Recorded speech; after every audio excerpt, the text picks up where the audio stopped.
শুধুমাত্র গরুর রাগের জন্যই একটা গরুর নাম রাখা হয়েছে আরডিএক্স। আরডিএক্স যেমন এক ধরনের বিস্ফোরক, ওই গরুর চাল চলন আচার আচরণ সবই এক ধরনের ক্রেজি টাইপ। বুলডোজার, গডফাদার, তারপর লাল বাহাদুর, বড় মির্জা, ফাইটার, নামগুলো কিন্তু দেয়া হয় শুধুমাত্র মিডিয়ায় আকর্ষণ করার জন্য। গরুটা বেশি কাভারেজ পায়। কাভারেজ পায়। স্বাগত ৭১-এর নিয়মিত আয়োজন রিপোর্টার্স ডিটেলসে, সাথে আছি আমি সবুজ মাহমুদ। দর্শক, রিপোর্টার ডিটেলস আয়োজনে যাকে আপনারা নিয়মিত হোস্ট হিসাবে দেখেন, আজকে আমরা হাজির হয়েছি তারই একটি প্রতিবেদন নিয়ে। তিনি আমাদের ৭১ টেলিভিশনের বিশেষ প্রতিনিধি ভাস্কর বাদুরী। তিনি ঢাকার বিভিন্ন বড় বড় খামারগুলোতে ঘুরেছেন, যে এখানে কুরবানির জন্য প্রস্তুত হচ্ছে উন্নত জাতের গরু। সেই গরুগুলোর খবর জানিয়েছেন আমাদের সহকর্মী ভাস্কর বাদুরী। ভাস্কর, আপনি নিয়মিত আমাদেরকে প্রশ্ন করেন, আজকে আমরা আপনাকে প্রশ্ন করব। তো এই যে গরুর খামারগুলোতে ঘুরলেন, আমরা আপনার রিপোর্টে দেখলাম যে উন্নত জাতের গরুগুলোর বিভিন্ন নাম, বিভিন্ন জাত এবং অনেক সাইজ, এবং গরুগুলোর ওজনও অনেক বেশি। কেমন দেখলেন? আপনার অভিজ্ঞতাগুলো জানতে চাই। সবুজ, প্রথমে যদি বলি, আমি শুধু ঢাকা না, ঢাকার পাশে কেনারীগঞ্জে অনেক খামার রয়েছে। গত ৩-৪ বছর ধরে কেনারীগঞ্জে গরুর খামারগুলো গড়ে উঠেছে। এছাড়া নারায়ণগঞ্জ গিয়েছি এবং নারায়ণগঞ্জের পাশাপাশি ঢাকার যে ফার্মগুলো রয়েছে সেগুলো দেখেছি। প্রথমে একটি বিষয় বলবো যে গরুর খামারিরা যারা রয়েছে তাদের মাঝে কিন্তু এক ধরনের একটা প্রতিযোগিতা চলছে, নীরব প্রতিযোগিতা, যে কার গরুর, কোন খামারের গরুর ওজন কত বেশি হতে পারে। এবার যেমন আমি একটি খামারে যে পেয়েছি প্রায় ১৩০০ KG. ১৩০০ KG means ১ ton ৩০০ KG. ক্যামেরার মাঝেও না, ক্যামেরা দিয়েও না, ওই গরুর প্রকাণ্ড যে বিষয়টি, দৈত্যাকার চরিত্রের যে ভয়াবহতাটা, সেটা কেউ বুঝতে পারবে না। আমি সামনে গিয়েছি, আমার ভিডিওগ্রাফার যখন সামনে গিয়েছে, একটা ভয় লাগে, এই বুঝে ছেঁড়া পেয়ে দৌড় দিল কিনা। আর ওদের তো রাগ খুব। যেমন নারায়ণগঞ্জের একটি খামারে গিয়েছি, এবার অন্যতম বড় গরুর আয়োজন নিয়ে তারা এসেছে। খামারটির নাম হচ্ছে আরকে অ্যাগ্রো। সেই খামারে শুধুমাত্র গরুর রাগের জন্যই একটা গরুর নাম রাখা হয়েছে আরডিএক্স। আর কি, আরডিএক্স যেমন এক ধরনের বিস্ফোরক, ওই গরুর চাল চলন আচার আচরণ সবই এক ধরনের ক্রেজি টাইপ। সে একজন ছাড়া কারো কথা শুনে না। সে যখন বের হবে তার সামনে রাস্তা ফাঁকা রাখতে হবে। কারণ কি? কারণ হচ্ছে তার ওজন প্রায় ১২০০ কেজি প্লাস। এখন এলাকার মাস্তানদের মতো যে আমার ওজন সবচেয়ে বেশি, সুতরাং আমি কাউকে তোয়াক্কা করি না, এই টাইপের। এবং খামারিরা বেশ আদর যত্নে গরুগুলো লালন পালন করতেছেন। একদম মা যেমন সন্তানকে লালন পালন করেন, অনেকটা তেমনভাবেই যে প্রতি একদিন পর পর চিকিৎসক এসে দেখে যায়।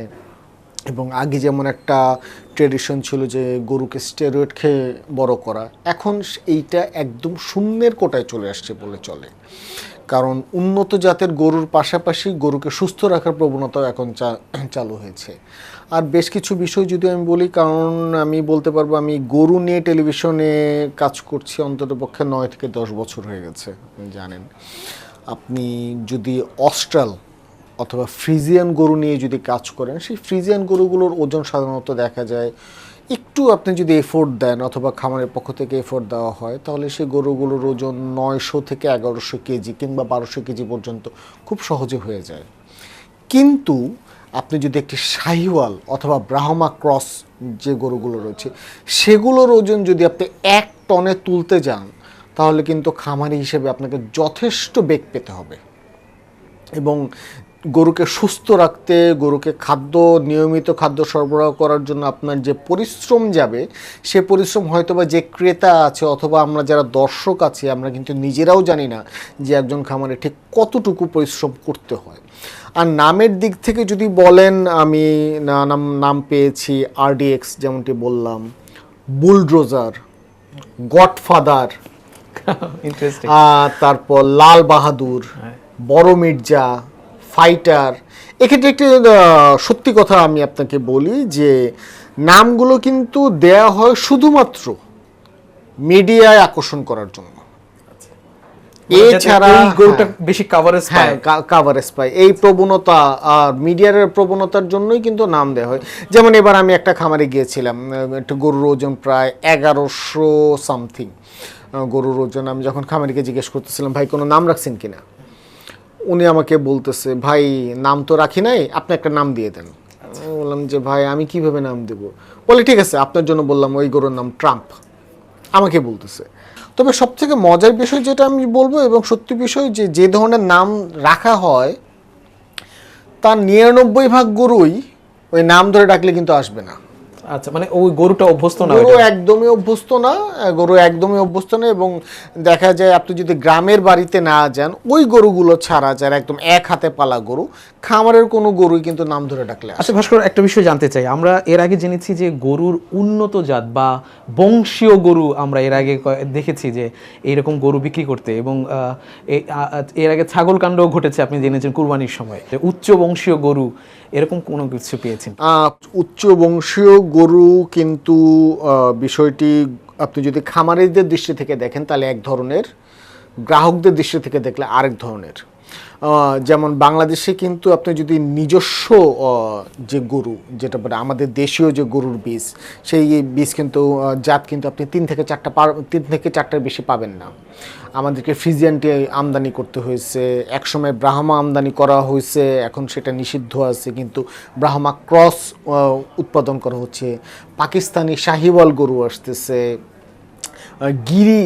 গির জাতের যে গরু সেটা আসতেছে ইন্ডিয়া থেকে, পাকিস্তান থেকে, এবং সবশেষ ফ্লেগভি জাতের গরু, সেই ফ্লেগভি জাতের গরুও কিন্তু ইদানিং বাংলাদেশে আসা শুরু হয়েছে বিভিন্ন মাধ্যমে। হয়তোবা 3-4 বছর আগে আসছিল, সেগুলো এখন ব্রিড করে বা ক্রস করে ব্রিড করা হচ্ছে। সেই হিসেবে উচ্চ বংশীয় গরু এবারের বাজারে নেই, অথবা এমন দাবি করারও কেউ নেই। তবে যেটা বিষয় হয়েছে যে আগে গত 3-4 বছর ধরে অথবা 5-7 বছর ধরে যে সকল গরুগুলো বাংলাদেশে এসেছে, সেগুলোতেই একটি দেশীয় পদ্ধতির সাথে অথবা কোনোভাবে সংকর জাতের মাধ্যমে নতুন জাত তৈরি করা না হলেও যে নতুন যে বাচ্চা উৎপাদন, সেগুলোর মাধ্যমে কিন্তু কোরবানির যে সেক্টর, সেই সেক্টরগুলো ধরার চেষ্টা করা হচ্ছে। দামের প্রসঙ্গটাতে যদি আসি, যে কেমন দাম হবে এই গরুগুলো যদি গ্রাহকরা ক্রয় করতে চায়? এই কোরবানির তো আর খুব বেশি সময় নেই, এবং এভারেজ যারা মধ্যবিত্ত, যারা হচ্ছে যে অত উচ্চবর্তীয় বা অত বেশি বাজেট থাকে না, তাদের মধ্যে বাজেট ফ্রেন্ডলি গরুগুলো কোথায় পাওয়া যেতে পারে, কেমন হতে পারে, দামের বিষয়ে যদি একটু দর্শক। সবুজ, আমি এখানে আরেকটু বিষয় অ্যাড করতে চাচ্ছি, যে প্রথমে যেটা বলবো, ওজন। ডিজিটাল স্কেলের মাপ ছাড়া কোনো খামারির দাবি করা ওজন গ্রাহকরা যাতে বিশ্বাস না করে, এটা হচ্ছে সবচেয়ে বড় একটি সতর্কতা সংকেত। কারণ আমরা ঢাকার বাইরের এই মুহূর্তে দেখছি অনেকে ফেসবুক, ইউটিউবে অনেকে ভাইরাল হবার জন্য, অনেকে ইন্টেনশনালি ভাইরাল করার জন্য বলছে যে আমার গরুর ওজন 40 পণ। আপনি যদি খাতা কলমে দেখেন 40 পণ একটা গরুর ওজন দেখা যায় যে 2000 কেজি। 2000 কেজি কোনো গরু পৃথিবীতে সম্ভব না।